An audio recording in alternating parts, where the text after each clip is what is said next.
and welcome to the football podcast that doesn't want to see your striker scoring a 30-yard screamer, but is far more interested in seeing them bundle one in off their thigh. It's the big man up top. It's the big man up top. That's what we like on this podcast. Football goals that are just bundled in. They all count. They all count. The goal is a goal. There's been a lot of good goals this weekend, Ed. There hasn't there? And it's made me quite uneasy. I'm mainly referencing John Duran's goal for Aston Villa. Absolute screamer. We don't want strikers to be doing that, do we?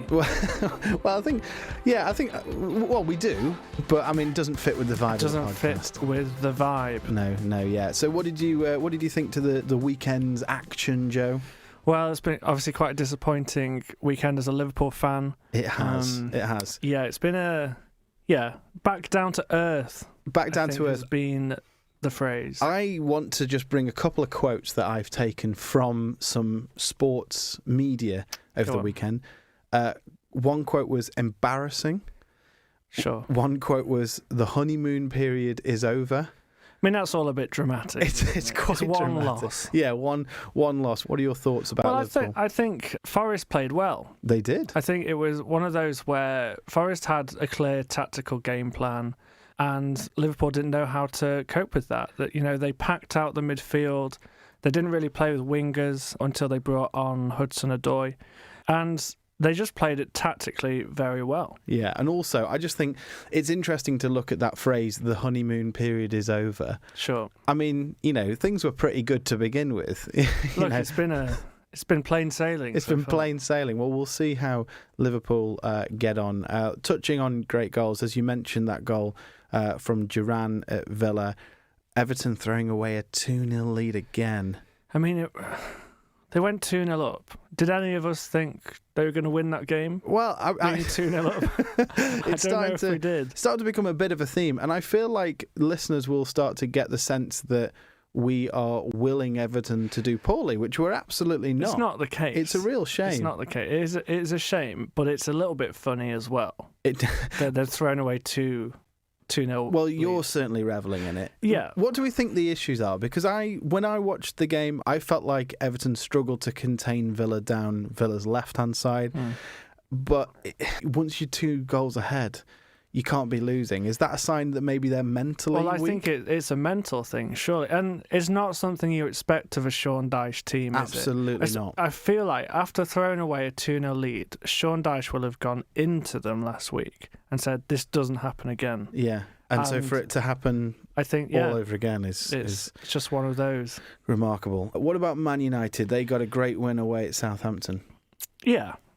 Yeah, they did. You're struggling to... I've written on my notes here, Man United looked good away at Southampton, and Joe took issue with that. No, they did look good. They looked better. Yes. Let's settle that. Okay. Southampton looked great for half an hour. They've got this new right winger, Tyler Dibbling, who's come through the academy, looked very good, made Diogo Dalot look like a...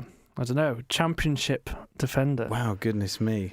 Big burn on championship teams there. But, what I love about Man United versus Southampton is that it just throws up the memory of the games in the 90s where they had all the kit problems. Tell me about that. I wasn't here in the 90s. Oh, well, there was a whole thing. United had an awful away kit that was grey. It was just terrible, really, really poor. And they'd lost a few away games and they went down 3-0, I want to say, very early on in that game. And Ferguson had them change out of their grey away kit at half-time and into a blue and white striped one from the previous year. They still lost. Drastic measure. You've got to try things. Exactly, but United never wore that grey kit again. I'm not surprised. Yeah, it was quite amusing. So. Also this weekend, the North London derby. Massive. Big game. Yeah, you know huge. what I'm hearing about Arsenal? And you'll like this. Will I? A lot of people are likening them to Tony Pulis Stoke. Yeah, well... What do you think about that? I don't know. I don't think anybody who is likening them to Tony Pulis Stoke really actually went to see Tony Pulis Stoke. Well, it's a thing of they played 4 centre-backs yesterday. Timber on the left is more of a full-back but can play centre-back. Yeah. They score a lot from set pieces. your old friend, the set-piece coach, was back in the technical area yesterday. Was he? Oh, very good. I missed that. He was the first to hug Arteta after the goal. Yeah, well done. Scraped through a 1-0 win. Yeah. An ugly win. An ugly win. I just don't think that an Arsenal ugly win is anywhere near as ugly as a Tony Pulis Stoke one. Well, a win is a win is a win. Is a win, absolutely. They say. And looking in the Championship, did you see the highlights of QPR against Sheffield Wednesday? I did, yes. Now, this was 0-0. Yeah. Up until the 93rd minute. Barry Bannon, you remember him? I do remember him. Scores an absolute worldie. Yeah, well, was it? It was a good goal. I'd say, well, maybe not worldie, a good goal. A very good goal. Yeah. In comparison to the goal that came next. 90 plus 6. Alfie Lloyd of QPR scores one of the most Sunday League goals you will ever see. It was very, very, very Sunday League, wasn't it? It was a rugby scrum. It was the dictionary definition of a goal-mouth scramble, and the thing that I particularly loved about it is I was watching it, and I feel like every half second there could have been a handball shout, but it was just the ball was bobbling around and it just ended up in the net. You're so annoyed if that goes in against you at that late on. But it's a thing of beauty. But it's a thing of beauty. Very much so, yeah. Speaking of the North London derby yesterday, Ed, I don't know if you've seen this video going around, but there's been a new development in the TV graphic sphere this season. Tell me about that. Now, I think this is a Premier League thing. This isn't on any of your broadcasters. This is like, your world feed. Premier League have their own graphics.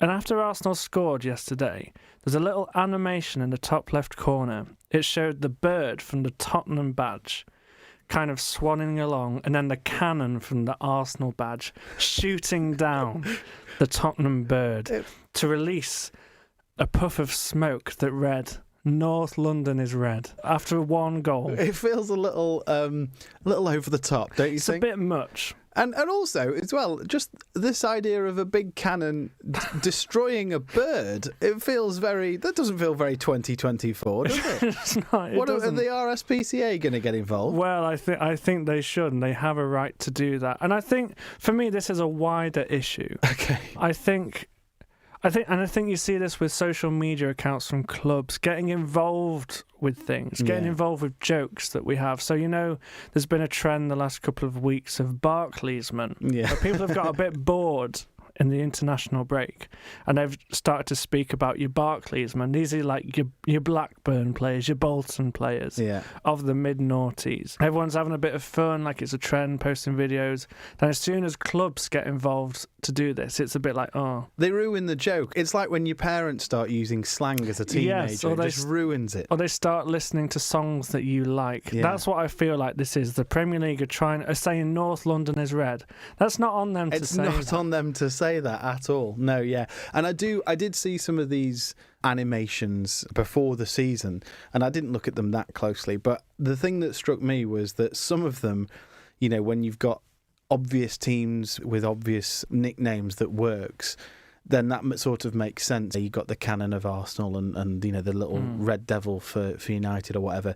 But then some of them just said goal, and like it didn't really do anything. Yeah. You clearly thought they go, Bournemouth, what are we going to do? It feels cherries? Like they've had a cannon shooting down some cherries. Yeah, exactly. Scoring its bomb. It doesn't have the same effect, does it? It feels a bit like they've had a great idea for some teams and then thought, we're going to have to do this for every team. Yeah, this is not going to work. What have we got for Ipswich? Exactly.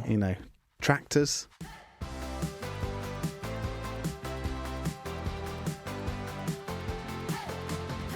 Okay, Joe, it's that time in the podcast where we test our footballing knowledge in the trivia section. The terribly named Bible Ballers. Please do send in other thoughts, because I'm not having that as a final one, But this is Guess the Player with a Difference. So I will give Joe a bit of a trivia question. It will be a Guess the Player, but the difference is the first name of this player will also be the same as the name of a book in the Bible. So how are you feeling, Joe? You're currently 2-1 up in this game. I am, and that's a dubious one for you. Not dubious at all. I would say it's still dubious. But yeah, feeling good, feeling confident. Good. It's been a good start to the season. It has. Are you ready for this one? Let's do it. Okay. Which former Premier League striker won the Premier League with Manchester United twice, had stints at Barcelona and Bayern Munich, and has managed his country along with 7 different club teams in England? So I'll say that again.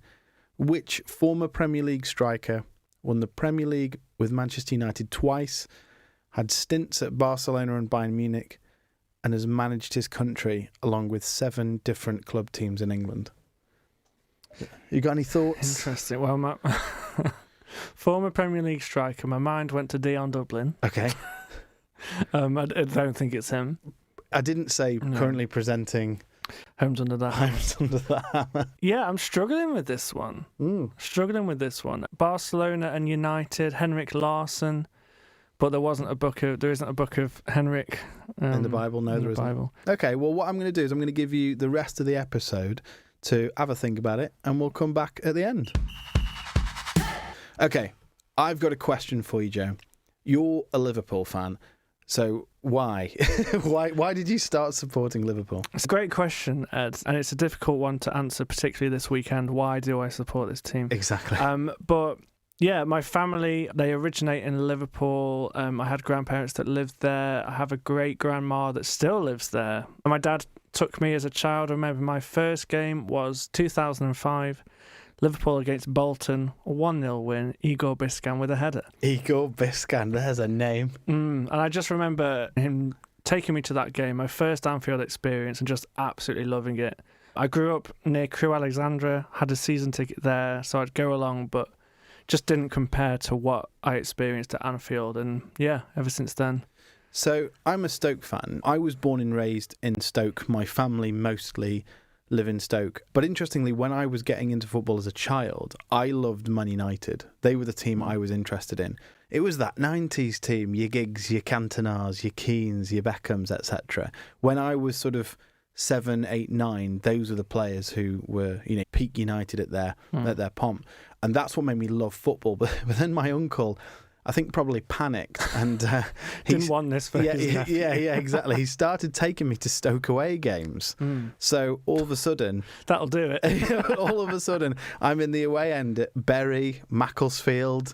I even remember a 1-0 defeat away at QPR after a 6-hour coach journey, and I just loved it. I absolutely loved it. Like, I just got way more emotionally attached to Stoke, and there was a moment where I was like, oh, okay, well, this is my team now. This is it. So I thought we could have a really interesting discussion about who we support, why we support them, not just us, though. I decided to check in with some folks here at the office, here at UCB Towers, to find out why they support their respective teams.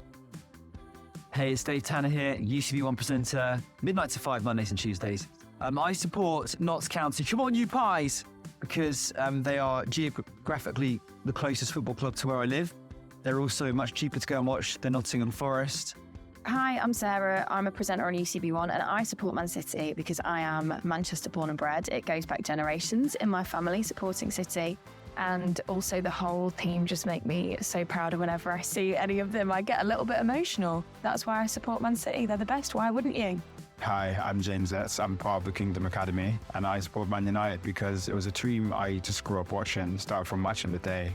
And because they were a lot better then, I'd see them more and then I'd just research them, getting to know them, went to a game, looked them up and just have been continuing ever since. We're on a bit of a bad streak right now, but hopefully we'll be back. Hi, I'm Joel Brown for UCB1 and I support Chelsea because my dad supports Chelsea and he just kind of led me into that and I've been a Blue ever since. My name's Lizzie. I am on the marketing team. I support Arsenal because not only are the greatest team in the world, I also watched Thierry Henry play as a kid and fell in love with Arsenal. It's good, isn't it? Very Crucially, good. Fell in love with Arsenal. With Arsenal. I think we've all fallen in love with Thierry Henry over the years. I'm really interested by that comment that Sarah made about getting emotional when she sees any City player. Like, how deep does that go? Yeah. Does Nathan Ake make her emotional? I don't know. Scott Carson? Yeah, exactly. I think it'd be useful to test that. Well, I'm really excited to invite a guest into the studio. Our first real-life guest. Real-life guest. We are delighted to have Morgan Nock with us today. How are you doing, Morgan? Yeah, really good. Thank you, guys. Good. Thanks for having me on. Oh, you're very, very welcome. Very welcome. Now, the reason why we've decided to have Morgan here is because he's a huge football fan, obviously. kind of have to be even in our universe. But he's got a really interesting story about the team he supports and why that happened. So tell us a little bit about your football journey. Let's just sort of start from the beginning, I guess. When did you first get into football, and who was your team, etc.? I think it's fair to say I got into football before I knew it. My dad supports Aston Villa. His story is that he likes the colours. So he's from the Black Country, so he should naturally be West Bromwell Wolves, and all of our ancestors were West Bromwell Wolves. But he liked the colours, chose Aston Villa. Happened at a really good time because when he was 14, they won the European Cup. Yeah. He passed that down to me. I kind of characterise my football supporting as like a love life. So Aston Villa were my first love. We heard earlier some of the different UCB colleagues talking about why they support who they support, and completely by accident, I literally picked the first 5 people who I could get to record, and they all had different reasons why they were supporting their team. So, and we didn't hear, I liked the kit, but it's good a reason as any. I think that's a very fair reason. It's one of the better kits. It is. Say. Yeah, exactly. So who's next after Aston Villa? As I kind of approached my teenage years, we didn't go to Villa very much. It was once or twice a season. And then a town close to where I live was Kidderminster. So they have a team. At the time, they're in the conference. Now they're in Conference North. But that was much more accessible. So I could get a season ticket for £25. And I kind of fell in love with them as a teenager, as you do. I was infatuated, I suppose. And as I kind of spread my wings and started to fly the nest, I went to all ends of the country. I particularly remember going to Dover on a Tuesday night. That was a good fun trip. We lost. Wow. That's a trip. Goodness me.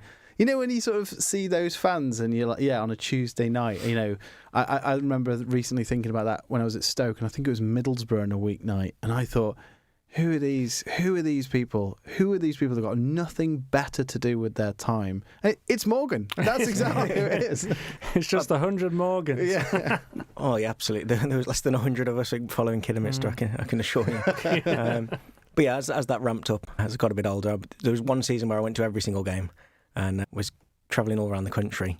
And then a new person bought the club, and his approach wasn't quite the same as it had been previously. So a lot of the community programmes suffered, and the whole approach changed. The big quote from this guy was that I want it to be a business, and his idea was to move away from concentrating on the football and start a university of football in Kidderminster. We're here a few years later, and that's not quite come to fruition. During that period, he made himself the manager 3 times. Oh gosh, and that's a move, isn't it? Yeah. So is that something? So you said that he was moving away from that community thing. What kind of thing was he doing in the community that resonated with you? Well, so they had loads of different programmes on. And if it was now, it would be like all the food banks and the warm spaces. All the community stuff just stopped. It was like the previous people running the club had that holistic approach and has seen the wider picture, that it's not just what happens on a Saturday afternoon. This is a community asset. And the focus became personal financial gain. It wasn't quite the same. Results on the pitch tanked, and they still haven't recovered. And I just kind of felt pushed out. It didn't feel like my club anymore. Yeah. The sort of the story of an owner coming in and changing the club is obviously a big one. Many clubs have got that whole experience. The obvious one being everything that happened to Wimbledon back in the day and all that sort of stuff. But I'm really surprised that it had that much of an impact on you, that you didn't just think, like, I'm going to stick around and try and campaign to get this guy out or whatever it was, but you felt pushed out to that extent. Tell us a bit about that. Yeah, I think everything just seemed to change so quickly. This guy comes in, makes himself the manager, gets rid of all these players, and yeah, as I say, results did tank on the pitch. And yeah, it was just a total sea change. And for me personally, it was a time in my life where a lot was changing. So I'd come out of university looking for work and was open to move anywhere.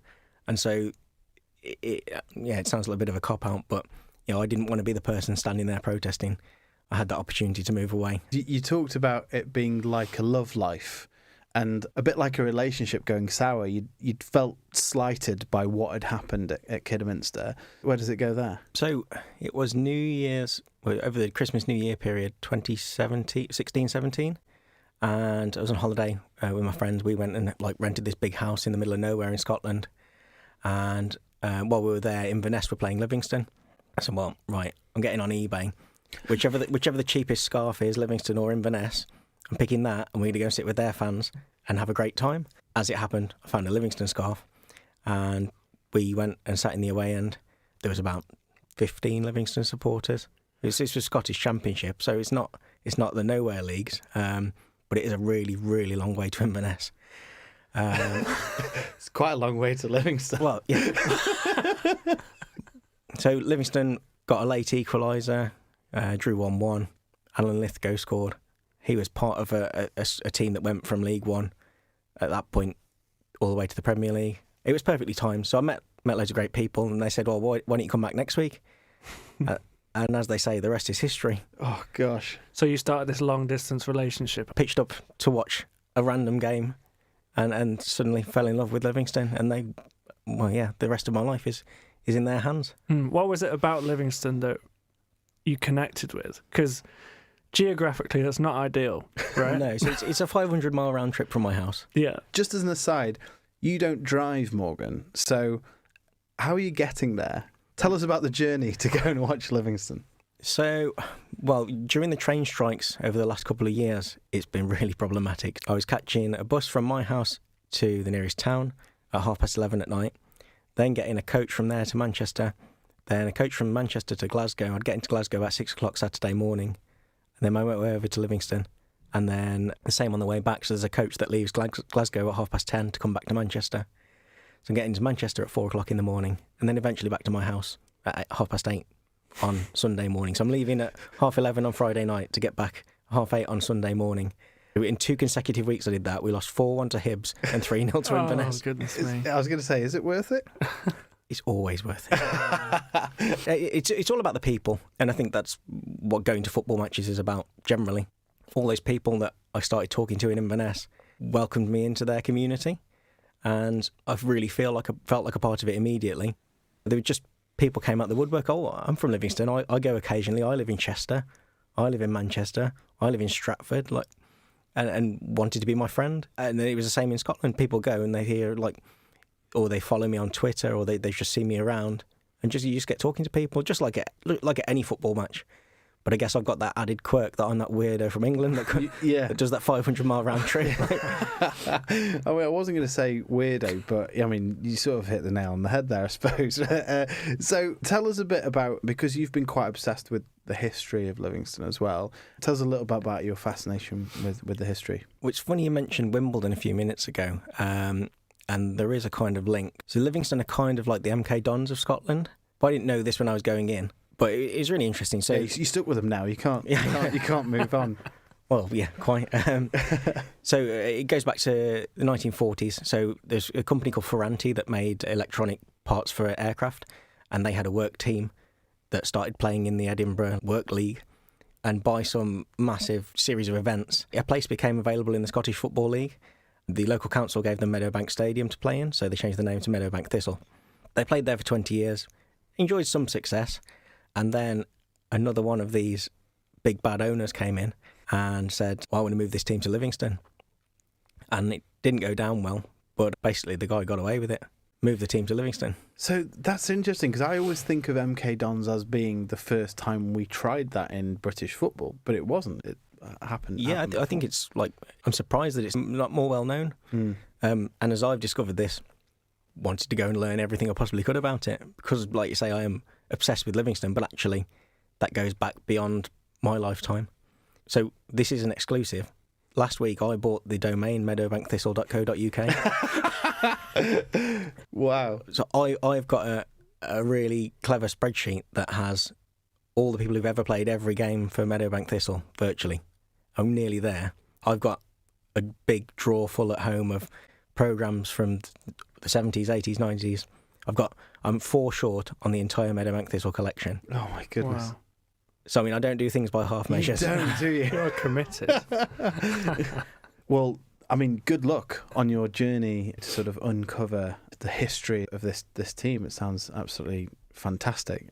You're quite new to faith. You were baptised earlier this year, weren't you? How has your faith changed how you support your team? As time has progressed, I go less often. I probably go about once every 6 weeks now. And I'd like to go more, but it just doesn't fit in with family life, whereas going to church does.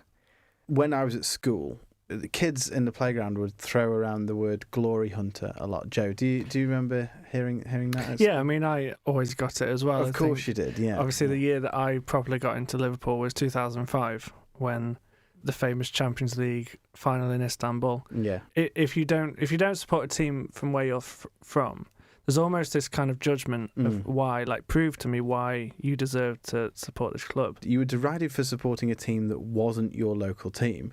Now, I support Stoke, so if you're from the Stoke area, you're supposed to support either Stoke or Port Vale, and they're the only two acceptable.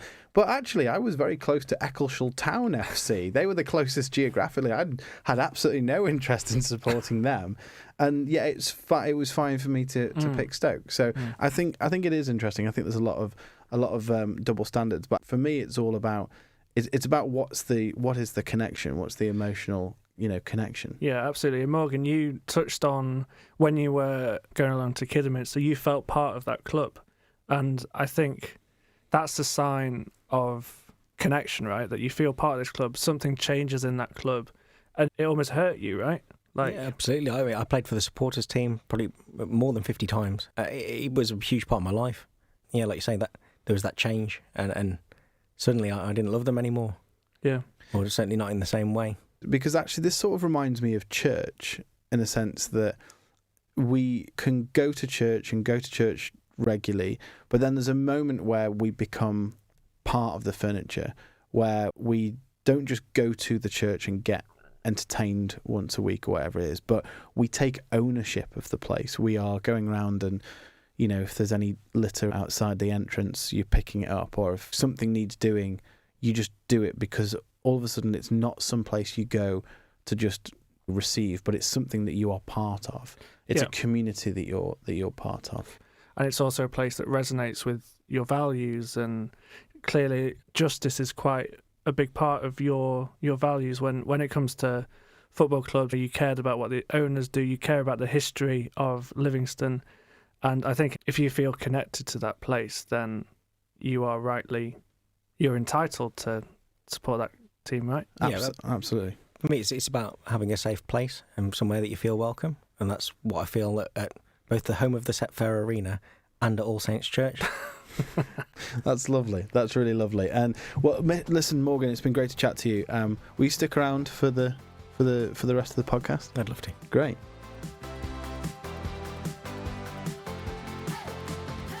We are coming back to our trivia, Joe. Yes. So the question is, which former Premier League striker won the Premier League with Manchester United twice, had stints at Barcelona and Bayern Munich, and has managed his country along with 7 different club teams in England? How are you getting on with it? Now, I do think I have the answer. Oh. I've had quite a lot of time to think about. You have. You were stumped, weren't you? I was stumped initially. What made me think was it 7 clubs in England that 7 he's managed? clubs, yeah. So I had to think about who are the real journeyman managers. Okay. As discussed last week, you've got your Sam Allardyce, you've got your Neil Warnock. Yeah. But I've landed on Mark Hughes. Mark Hughes. Morgan, what are your thoughts? What would you have gone for? I mean, I worked out a lot faster. Yeah, of course you give did. you the same answer. The next challenge is to name the 7 clubs that he's managed. Oh, yes. Okay. So you went for Mark Hughes as well? Yes. Is correct. Fantastic. Well done, Joe. So very good. Can you name the 7 clubs that he managed? Well, let's go round.